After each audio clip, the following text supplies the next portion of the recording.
ready to cut Stefon Diggs, Keefe. No. Oh, you're not? No, I'm not. Oh.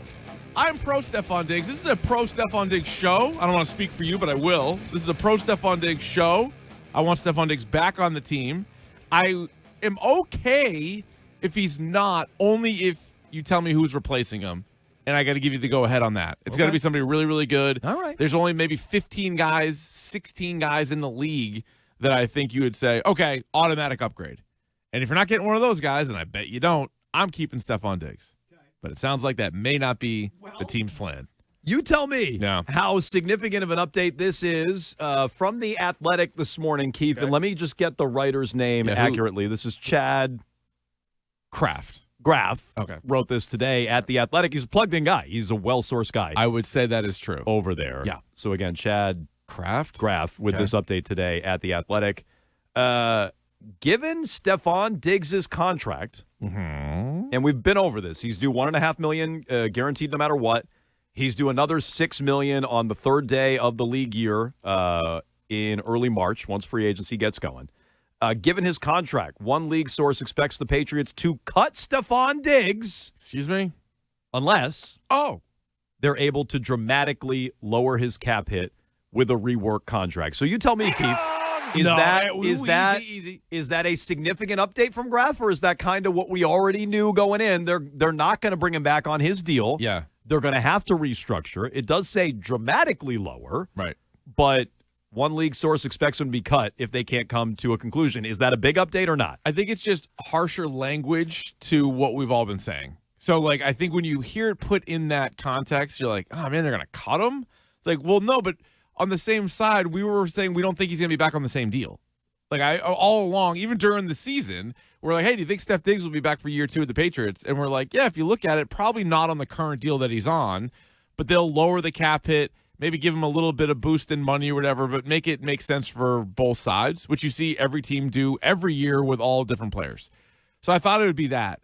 But then when you read, like, if they can't get it done, they'll cut him, which then makes you think, well, is there a chance they can't get it done? Like, is there a chance that Diggs doesn't want to do it, or is there a chance that the team, you know, maybe has a different number in mind than even Stefon has in mind? And then, like, is there a chance they split up without a replacement? Because we talked about it the other day. Like, the worst case scenario for the offseason would be Stefon Diggs, they can't come to an agreement on a number, they move on. Christian Barmore, they don't like what's going on with him off the field maybe, or they're worried about his maturity, they move on. And now suddenly you have 2 more needs on the team. Wide receiver already a need, but if you don't have Steph Diggs, it becomes like a mega need. See, I'm okay with running it back if Diggs is in that room. I'm okay with that, but I would like to upgrade the room. Of course. So if you're going to kick him out of there and not replace him, what's the solution there? So let's say they don't go big game hunting, Keith, and you guys can jump in on this. Should we be alarmed at the report today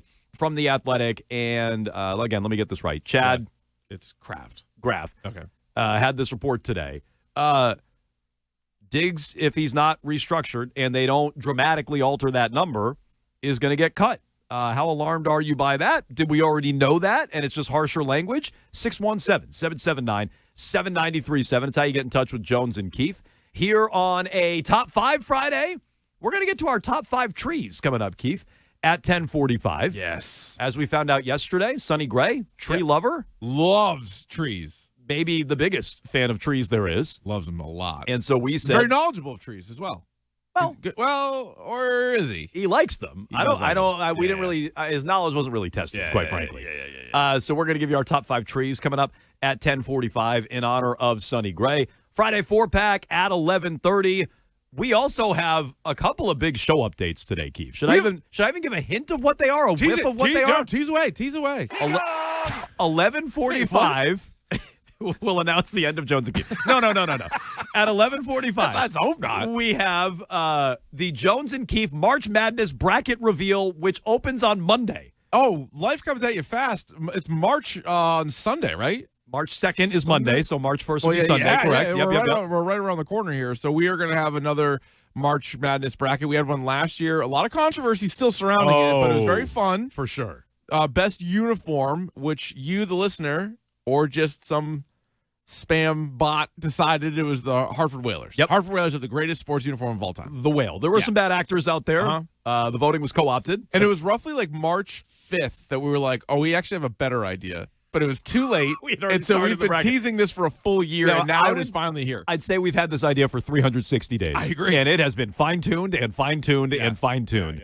But we will release, or reveal rather, the theme, the topic for the Jones and Keefe March Madness bracket, which starts on March 2nd, Monday. The whole bracket will be revealed. All the seeds. You can start voting on Monday. And on top of that, we have 64 teams. The bracket will go all month. It's a novel concept. I know not everyone fully commits to it. So we'll do that beginning on Monday. We'll announce that at 11:45. We also have the results of the Jones and Keefe Combine, which I would say that was less fine-tuned, but we threw that together this morning. The results are in. We have one tiebreaker we still have to settle. So we'll update that at 11:45 as well. Week in review at 12:45. Thoughts on the Celtics, Bruins, and Red Sox coming up. But we're starting with the Patriots here and the news from The Athletic that Diggs could get cut, which I think we already knew, but they have to dramatically lower that cap number, and one league source expects him to get released, according to The Athletic. Interesting. If they weren't going to go big game hunting, Keefe, we all know, we've mentioned the names, A.J. Brown, Brian Thomas Jr., George Pickens, names like that. Yeah.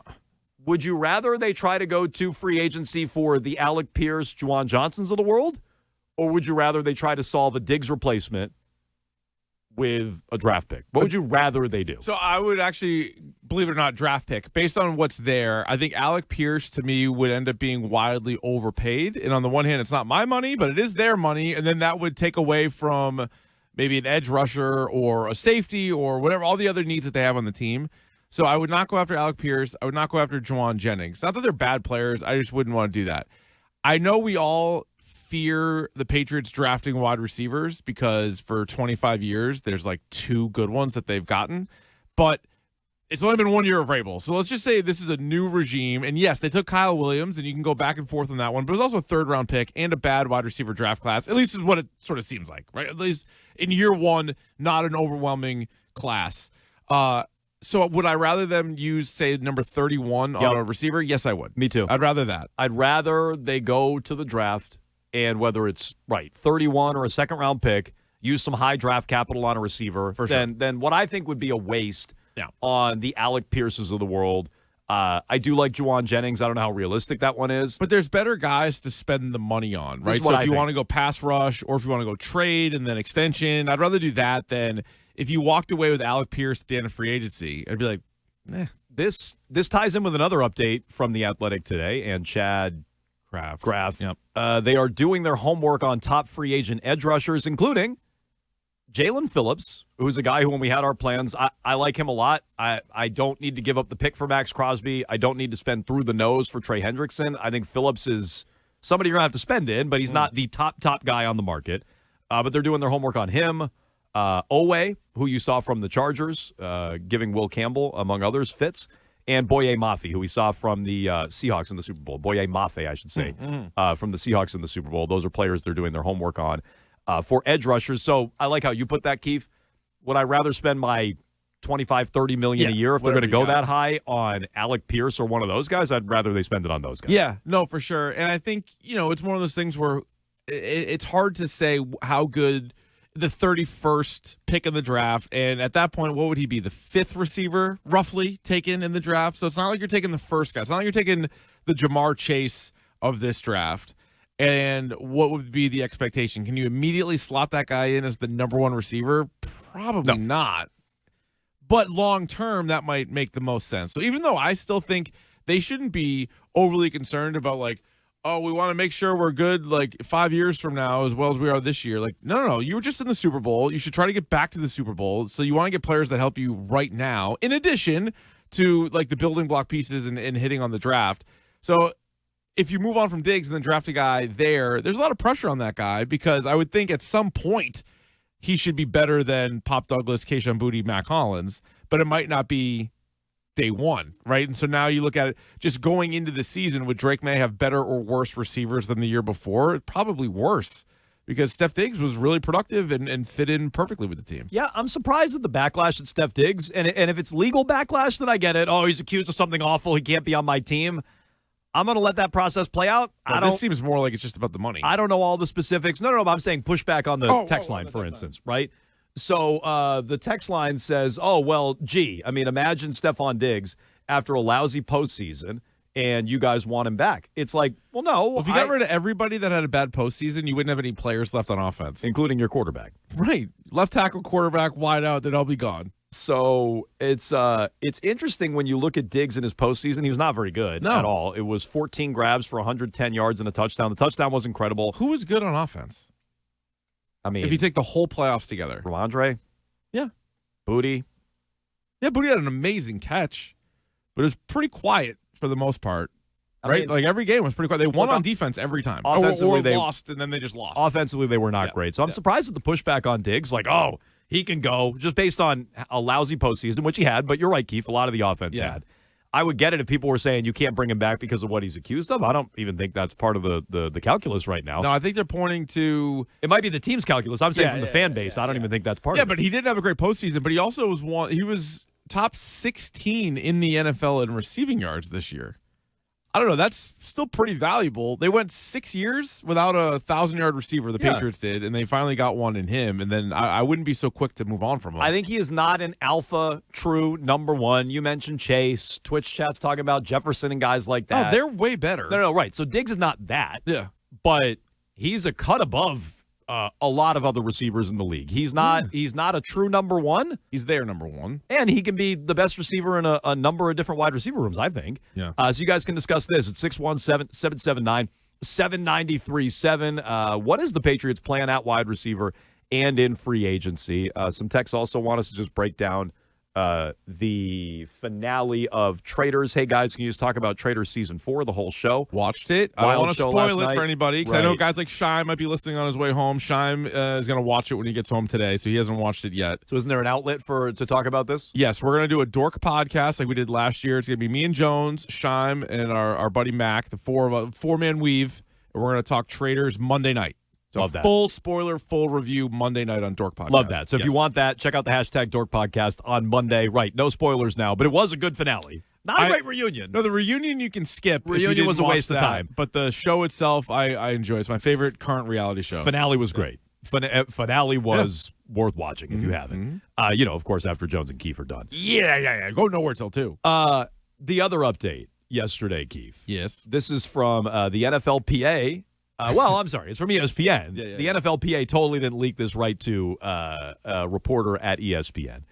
We have the team report cards, and it, again, was not released directly to the media. It was leaked. You actually called this, Keefe, in real time. Like, when the first time Schefter or Rapsheet or whoever had the tweet where they lost a legal battle over the release of the NFLPA report cards, it wasn't that they couldn't do the survey. Right. It wasn't that they couldn't have players vote on this and evaluate and grade everything. It was that they couldn't release it directly to the public. So what did they do?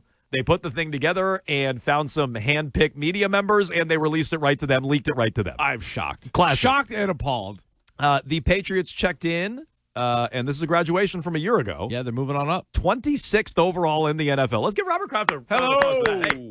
Top 26. You, Robert. Top 26. Jonathan, look at you. So what does that mean? Up. There are 6 teams worse than them? 27, 28, 29, 30, 31, 32. 6 teams worse. Yes. 5 or 6. No, just 6. Yeah, no, just 6. So they are now a destination. They're a true destination. So did they get rid of the ashtrays and the planes? Oh, you want the plane update first? Yeah, well, whatever you want to do. Yeah, you want to give me a plane update? Okay, well, yeah. Guys like the planes. For team travel, they remain an F. If you remember last year. You remember last year, Keith, for a team that brags a lot about having their own planes, people really don't seem to like them. Yeah. Ashtrays on them and everything else. Yeah, well, you can smoke. You can. Smoking flight. I often say there's nowhere to smoke anymore, so a plane would be a perfect spot to do it. That is actually a bonus. I know. The NFLPA report card says the Patriots travel, I'm reading here from Andrew Callahan, the Patriots travel remains a significant concern, F. The team airplane ranks last in the league. Oh, no. With players citing outdated conditions, lack of Wi-Fi, and insufficient space. I love that the previous midday show is like, well, they're all big. There's no space for anybody. No. 32 teams rank it. They did the worst with all the big players. Yeah. They did the worst. So space. They fly Spirit Airlines.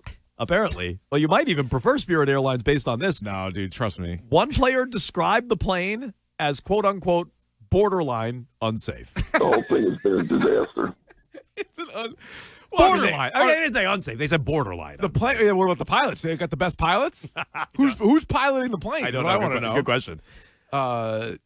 So they might. This hasn't been announced yet, but they might have the Germany game, right? There's a chance they have the Germany game because Detroit for sure does. I think, and they have. It's a Detroit game. They play at Detroit, quote unquote, this year. I think there's potential they could be one of two international games. So they might have it's Munich against the Lions, and there's another one that I think people aren't ruling out based on the schedule They release. might have to cross the pond in that thing. A couple of times. It might be the flight that disappeared. It might be like that. Right, we have to be searching for those guys. Malaysia 370? Yeah, it might be. Is what it's going to be? Yeah, scary. Yeah. Okay, scary times. That is scary. So the Patriots did much better in treatment of families. They got a B. Remember, they did very lousy in that. Yeah, they did not treat the families well before. A year ago. Yeah. Their home field still blows. D. D minus. Wait, home field? Is that like the actual like turf? Surface? Yes. Ugh. Yeah. Because there are some like horrible ones around the league that have way more injuries. Pittsburgh did terrible in this, specifically field conditions. Okay. But like Art Rooney, they have like 5 bathrooms for everybody to take a crap in. Like their field did really lousy. He was the worst in terms of wanting to upgrade the facility. So like the Rooneys are regarded as like one of these great families that run an NFL franchise, as are the Crafts. Yeah, right. Both of them do terrible. Although in fairness to the Crafts, the Rooneys did worse. Food dining area D+. D+. Yep. Huh. Locker room and training room C-, but weight room C-, but wait until you see the new one. It doesn't look like an office building at all. We've walked by the new one. No, it looks really good. It looks really state of the art. It was cool. Bro. It was really cool.